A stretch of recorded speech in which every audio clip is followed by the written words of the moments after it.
Dia merupakan komunikasi dua hala antara coach. Jadi hari ini saya selaku coach dan coach saya ialah Tuan Zep.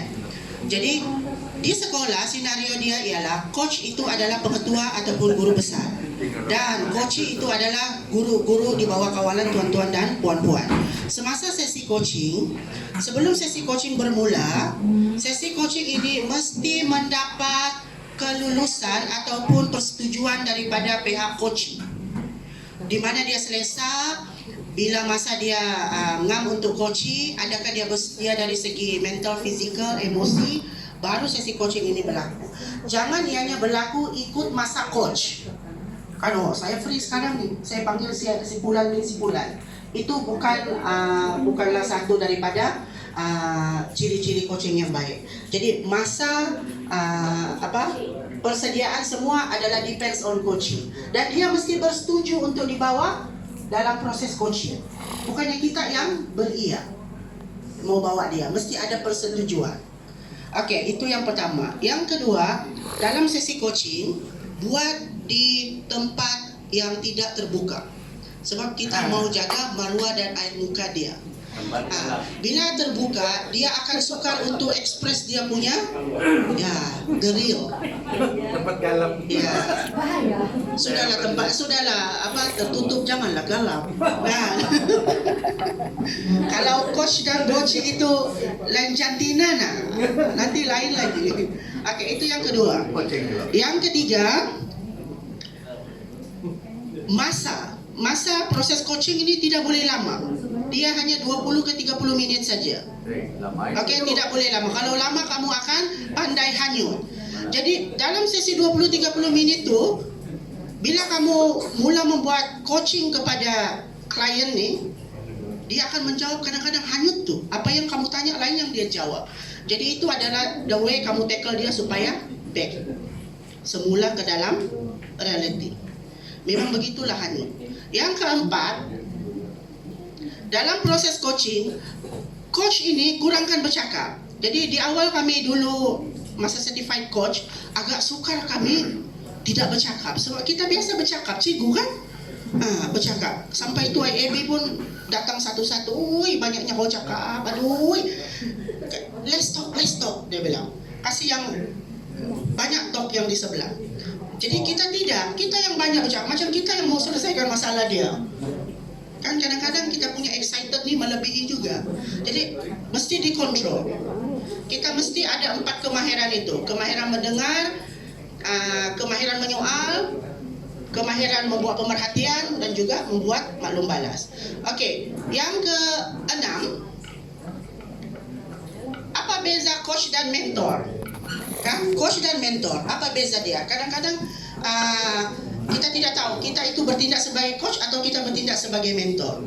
Okey, mentor ini bila seseorang itu sudah super senior dan dia mempunyai ilmu yang sangat banyak dalam bidang tertentu. Jadi dia akan buat mentoring kepada mentee dia yang mempunyai less kepakaran berbanding dia dalam bidang itu. Sebagai contoh, pengetua guru besar, kamu adalah expert dalam pengurusan. Jadi kamu boleh mentoring kamu punya panitia atau guru-guru dalam mengurus panitia bidang ataupun pengurusan mata pelajaran. Ataupun kamu expert, ketua bidang, expert dalam PAK 21. Dia boleh mentoring ketua panitia atau guru mata pelajaran dia dalam PAK 21. Syaratnya mentor ini dia mesti expert. Dia tidak boleh di bawah yang dia punya mentor. Mentee dia tidak boleh lebih expert daripada dia. Kalau tidak, mentoring tidak akan berjaya. Okey, kita berbalik kepada coach. Apa yang cuba saya tekankan, coach tidak perlu expert dalam mana-mana bidang. Sebagai contoh saya, Tuan Zep lebih expert dalam pengurusan instructional ataupun pengurusan organisasi berbanding saya. Tetapi sebagai seorang coach, kamu mesti expert dalam proses coaching. Itu kita punya kunci boleh lawan. Kadang-kadang kami punya klien ni adalah CEO, pengetua guru besar, pengarah-pengarah, pegawai-pegawai eksekutif. Yang kita coach, pandai coach saja. Kan? Tapi kita boleh membawa dia ke hala tuju dia sebab kita mempunyai kemahiran coaching yang sangat tinggi. Jadi apa yang perlu ada pada coach tu? Yang 4 mendengar. COVID kan ya? Oke, kemahiran mendengar dia mesti hebat. Lepas tu kemahiran menyoal, memerhati dan juga maklum balas. Dan sebagai mentor, untuk kamu ekspor, kamu boleh membaca, right? Untuk menjadi mentor, untuk pakar dalam satu bidang kita boleh membaca. Bila kita read more, kita akan pakar dalam bidang itu, kita akan lebih tahu, kita akan lebih banyak tahu perkara itu. Tapi dalam coach, tidak payah membaca. Kalau kita punya klien ni guru besar, takkan kita mau baca itu ilmu guru besar tu dalam sebulan dua sebelum jumpa dia. Tidak perlu. Untuk menjadi coach yang baik, kita kena polish kemahiran tu. 4 itu mesti mahir.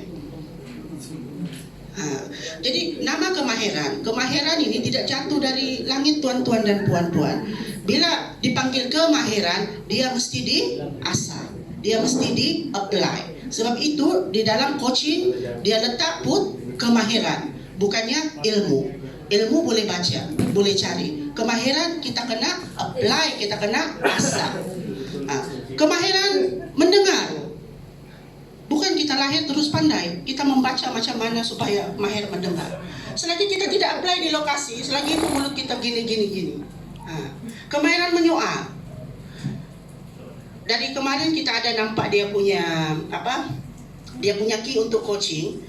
Walaupun kita berkomunikasi temu bual, tapi komunikasi temu bual kita itu bersifat menyoal. Jadi menyoal itu tuan-tuan dan puan-puan bukan menyoal sembarangan kedai kopi.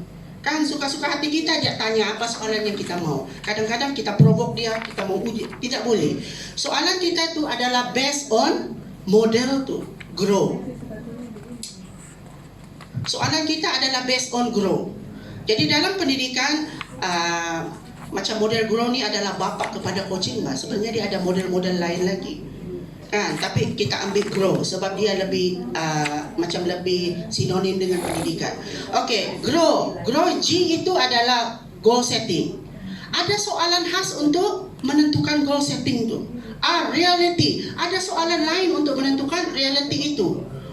Option. Ada soalan-soalan untuk mengorek option daripada klien. Dan W, way forward ataupun will. Ada soalan-soalan. Jadi sebagai coach, kita mesti mempunyai kemahiran-kemahiran menyoal ini. Dan inilah yang kita baca tuan-tuan. Macam mana untuk memastikan soalan-soalan kita itu dapat mengorek potensi dia ataupun mengembangkan diri dia. Kalau dia tidak disoal, pengalaman kami 3-4 tahun, sebab kami certified coach pun baru 3 tahun.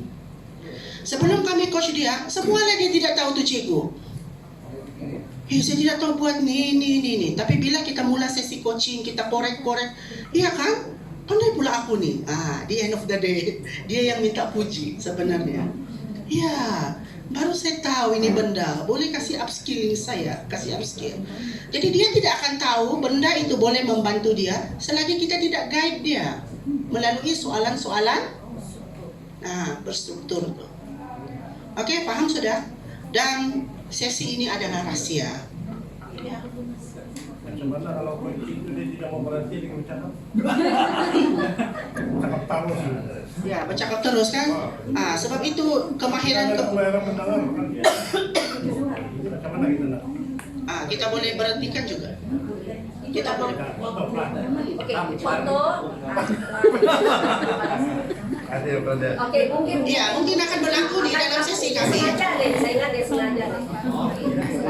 Dan semasa sesi coaching, pihak kami ada menyediakan satu borang atau instrumen coaching, yaitu based on dia berfaksikan model grow juga. Instrumen inilah yang kamu pakai masa coaching. Semasa coaching, tuan-tuan dan puan-puan, kamu tidak boleh tangan kosong, tidak boleh. Haram itu benda. Kamu mesti membawa notes untuk menulis apa yang dia cakap. Maknanya kamu sebagai coach, apa yang dia cakap selama 20 minit, kamu sudah mula melakarkan apa yang dia cakap itu dalam notes kamu. Jadi lakaran minda itu ada. Oke, jangan masuk kanan keluar kiri. Lepas sesi coach, apa sudah? Tadi dia cakap saya lupa sudah. Cannot begitu. Iya boleh. Tapi dengan izin. Semuanya based on dia. Dia mesti selesa dengan kita, dia mesti apa semua dengan kita mesti. minta izin dengan dia sebelum sesi. Bolehkah kita menangkap gambar ataupun video? Proses coaching. Proses coaching. Untuk tujuan pembelajaran ini ada boleh buat di sini, tapi untuk tujuan borak